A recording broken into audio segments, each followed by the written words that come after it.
How to stop photos backup using mobile data on Samsung Galaxy S25 series.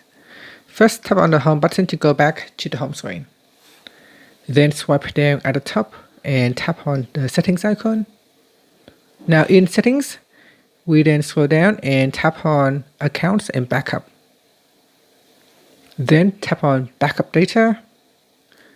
Next, tap on photos and videos. Then scroll down and tap on mobile data usage. Now if it is set to unlimited or other limits, you can choose no data, so this will block photos backup using mobile data. Otherwise, if you want to set a small limit, you can choose 50 megabytes or 100 megabytes. And that's it. After tap on the back key, then tap on the home button to return back to the home screen. Thank you for watching this video. If you find it helpful, please like and subscribe to my channel for more videos.